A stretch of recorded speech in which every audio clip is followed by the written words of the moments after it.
आज दिन गोटे विशेष दिन अटे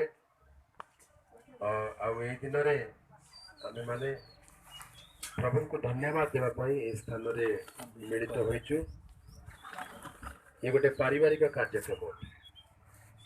यहाँ पर आज हम जितने लोग इकट्ठे हुए हैं हम थोड़े ही लोग हैं, एक परिवार के ही लोग हैं और ये एक पारिवारिक कार्यक्रम है और हम प्रभु का धन्यवाद करते हैं कि आज के दिन हम सबों को प्रभु के नाम में एक परिवार के रूप में प्रभु के सन्मुख में प्रभु ने यहाँ पर इकट्ठा किया है, इसलिए प्रभु का धन्यवाद हो।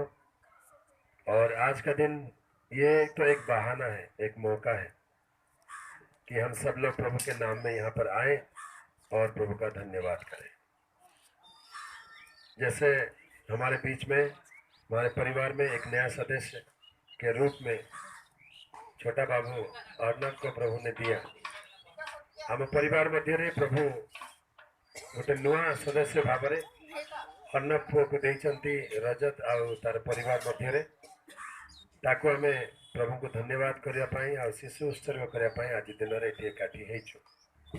ता छड़ा आम मैंने परिवार हिसाब से भिन्न भिन्न स्थान में रोचु वर्ष थे आसबार सुजोग पाइलु।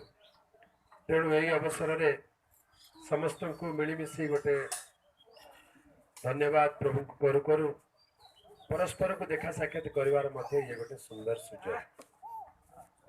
तेबे आज दिन में मते बसु बसु मन पड़ूला पुराना दिन कथा। भाईना मान को मन थी, बड़ मान को मन थी। आम आज जो जगार बसीचु ये जगार रूप अलग प्रकार था।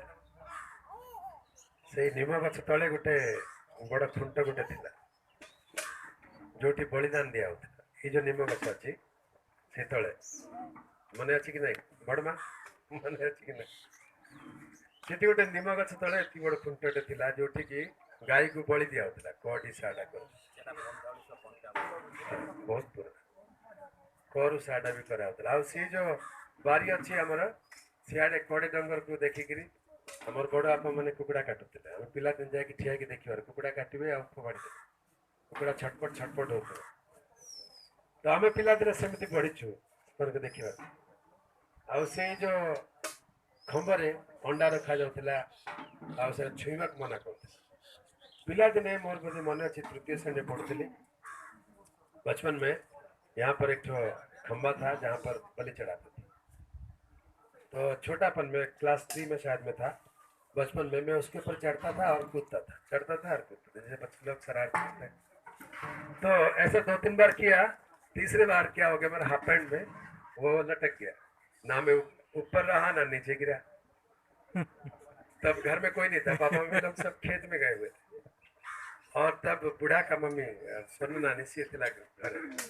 तो ऊपर को ट्यूब को से सड़क छीनी गला तले पड़ी गई। तो ये हाथ जो है तो टुकड़ा हो गया, ये हड्डी ऐसा हो गया। मुझे कोई दर्द नहीं हुआ।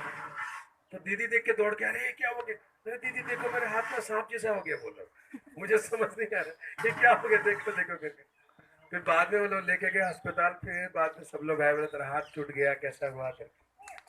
तो ऐसे माहौल इस जगह में पहले था। लेकिन आज मैं प्रभु का धन्यवाद करता हूँ। आज हम लोग यहाँ पर और जीवित परमेश्वर के नाम से इकट्ठे हुए। हालेलुया। कभी हम उसको नहीं जानते थे, समय था आम चिन्ह नु जानी नु। आज आम चिन्हलु जाणिलु और आज प्रभु को धन्यवाद देवाई आज गोटे भिन्न प्रकार माहौल है। नहले आग काल पिला अलग भाव में पूजा पाठ करा नहीं कि तार कृषि अलग भाव में हम तार अलग पूजा कराव। आज सत्य ईश्वर का नाम मैंने प्रार्थना करने आसीचु। आज आम सत्यता जापर आ सबूर आधार हूँ ईश्वर वाक्य। ये वाक्य अनुसार सब किसी कर। तेरे आम ये वाक्य गोटे इंग्राजी लिखाई गीत संहिता 127 पद, भजन संहिता 127 का 3 वचन लिखा है। उड़िया लिखा जाए देख संतान गण सदाप्रभु को दत्त अधिकार। संतान गण सदाप्रभु को दत्त अधिकार, प्रभु देते गोटे अधिकार। द्वितीय गर्भजात फल ताहांको दत्त पुरस्कार। आ तृतीय यौवन संतान गण वीर पुरुषर हस्तस्थित तीर सदृश। ये 3टा विषय टे ध्यान टे अल्प समय ध्यान कर। गोटे हूँ अधिकार, आ गोटे हूँ पुरस्कार आ गोटे हूँ तीर। ये तीन टा स्टेज रे हुए, तीन अलग अलग स्टेज में होता है ना। तो आस आस संतान गण सदाप्रभु दत्त अधिकार। संतान गण बोली कहले पिला माने प्रभु देते गोटे अधिकार, ए सेठी कहीं बस उठ चल बस उठ, एटा गोटे अधिकार। अधिकार कि नहीं जार पिला माने अच्छा देख लेना पिला जार पिला माने अच्छा सी सीना कहब मोर पुओ को कहूँ मोर झील को कहूँ बोली। हेले आज अनेक परिवार एमती अच्छा जो परिवार ये अधिकार नहीं। आज बहुत परिवार एमती अच्छा जो परिवार ये अधिकार नहीं, से माने बहुत कौन दुखर अच्छा आहा आमर भी गोटे पुटे होता कि मोर भी गोटे झीटे होता कि मुझे डाकू था गाड़ी करूँ बस रुट करूँ अधिकार देखा था। संतान गण होती सदाप्रभु दत्त अधिकार। आ गर्भजात फल ताहन दत्त पुरस्कार। पुरस्कार बोली कहले कौन गिफ्ट रिवार्ड ट्रॉफी। पुरस्कार बोली कहले रिवार्ड। हेले एबे टिके ध्यान सुन पुरस्कार अधिकार तीर एटा स्टेज बाय स्टेज हुए। पुरस्कार कोटा कुआजिबो गर्भजात फल। आज ये सान पिला अर्णव अच्छी आम पाखे सी हूँ गर्भजात फल। हेले आज सी पुरस्कार स्टेज रे अच्छी। आज से को स्टेज रे अच्छी अभी वो प्रतिफल के स्टेज में है। पुरस्कार स्टेज पुरस्कार स्टेज रे केमती जो आम ट्रॉफी धरके आसू बढ़िया जगह सजेकी रखू तले रखुनु बढ़िया जगह सजेकी रखू समस्त को देखो तो देख उनका जगह कंपटीशन पाइली।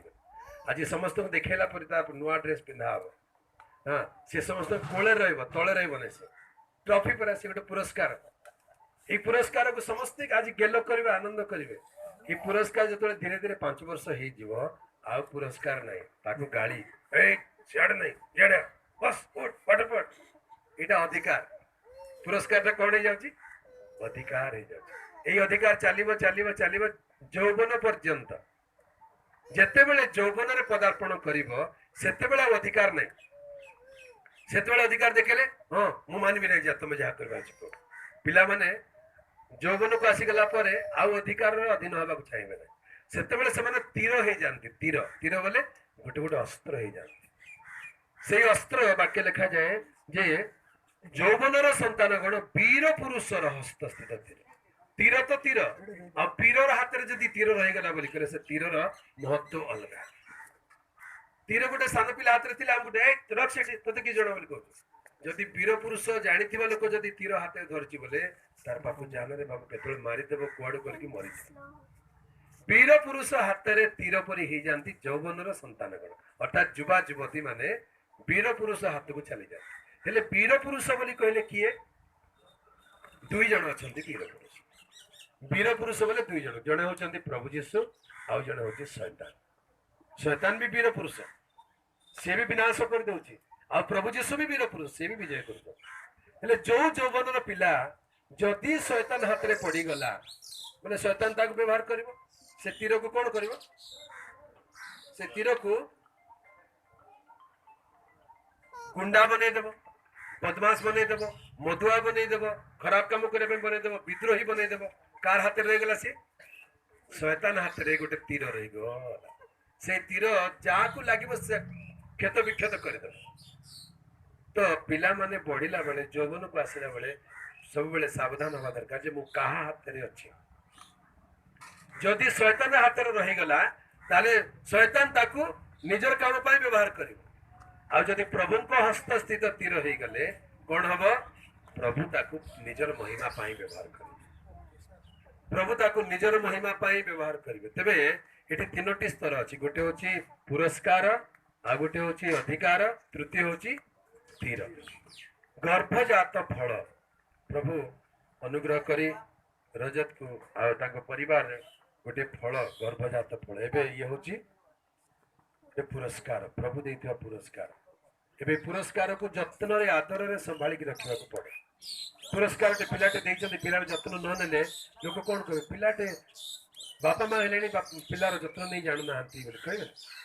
तो सेमती पुरस्कार पाई जदि तार आदर जानि न बोली कहले सेमती प्रभु पिला देइछन पिलार आदर जानि नथिला तो पिला बडैला पर अधिकार ताकू शिखेबा को पड़िबो अधिकार को शिखेबा को पड़िबो आ यौवन को आसिला बेले तीर परि प्रस्तुत करने पड़ो आ जार तृण तादृश तीर पूर्ण से जन सुखी जार तृण बोली कले जो धनु रक्ष तीर रखिबार जगह सेमितिया भल भल तीर जदि पूर्ण होइछि से लोक सुखी लोक से नगर द्वार रे शत्रुगण संगे कथा कहवा बेले लज्जित हेबो नै पिला मानक पई लज्जा आसे पिला मानक पई अपमान आसे पिला मानक पई गौरव भी आसे आदर सम्मान भी आसे तेबे पिला मानक प्रभु देइछंती गर्भजात फल ताहांक दत्त पुरस्कार आज आम परिवार रे आमे समस्ते गोटे परिवार लोक परिवार को प्रभु आ गोटे बढ़ई आ गोटे पुरस्कार देइछंती आ से पुरस्कार को आज प्रभु को उद्देश्य रे माने उत्सर्ग करबा शिशु उत्सर्ग करबा